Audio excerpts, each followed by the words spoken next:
Okay, so I'm going to do a real quick thing here about the hinge pins on the X doors. So here's your Humvee. You've got your X door. You know, this is what your hinge looks like. It's got a pin driven inside there. Now, what ends up happening here is you're going to either open the door, close the door, and that steel pin's just going to fall out on the ground. You'll be like, what the hell is this from? And if it happened when you shut the door, you're probably not even going to realize it was a hinge pin. Which, when you go to open the door again, the hinge then comes apart and the door falls off, and it snaps because it snaps the other pin because the full weight of the door. And hopefully you don't break anything. So I've done several on these. I've repaired. The front one just went on the passenger side. So just do a real quick on this. This is the repaired.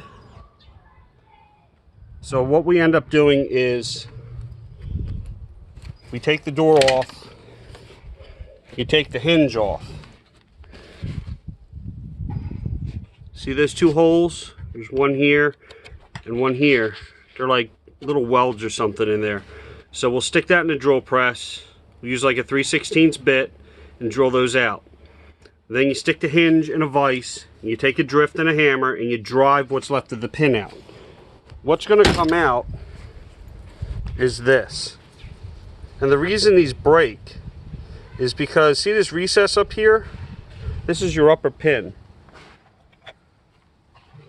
So that recess lines up in one of those holes that's welded or pressed or whatever it is that holds this pin in from the factory.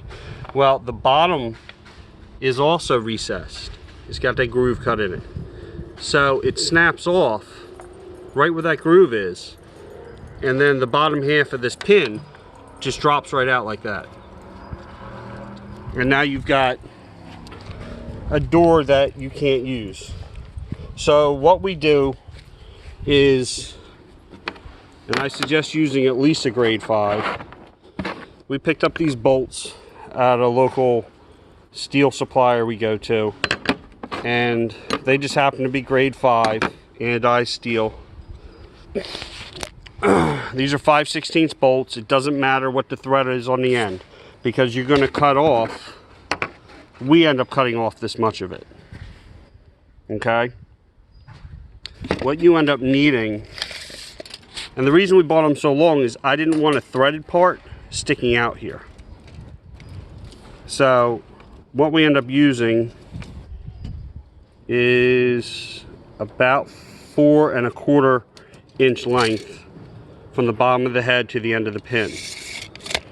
And what we do is we take and we cut this off with a cutoff wheel, and we'll grind a taper onto it similar to what's on the end here to make it easy for the the pin to align.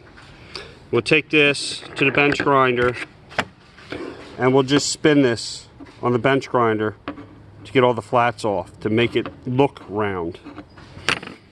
And then you'll take and you'll just drive it in. You don't have to weld it or anything like that, because the head, what's left of the head here, is going to stop it from dropping out. And it's a very tight fit where you actually have to drive it in with a hammer, with a ball peen hammer or something similar.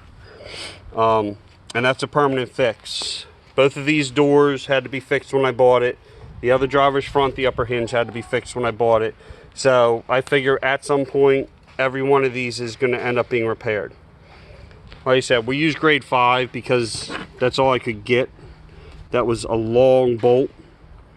That was longer than what I needed, so that I had a smooth shoulder the whole way for the pin. Now you could always measure this, and you could always go buy bolts that are 5/16, and you know, if you wanted to make this so that people can't steal your doors like Jeep doors are, you know, that's the length of the bolt you would need, because you need, I don't know, I would get probably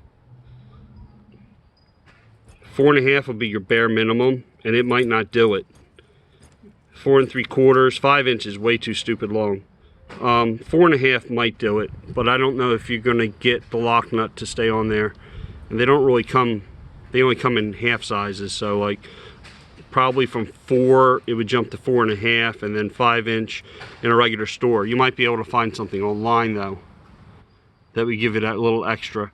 I went 4.25, and really looks like it needs to be 4 3/8, but I didn't want the pin sticking out the bottom at all, because the original ones aren't sticking out the bottom.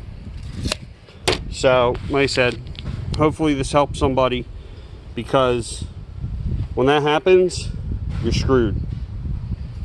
And if you don't know how to fix it or what to buy, you know, you're really screwed, and you're stuck buying a hinge, which means you gotta go online and ask for a part number, find a part number, whatever, and then go to a vendor or one of these parts guys that sells parts and wait for them to decide to ship it to you and everything else, and all the while your truck will have no door on it, and hopefully you didn't break the bottom hinge at the same time. So hopefully that helps. And again, this is, you know, a quick video on how to fix your Humvee X-Door hinge pins.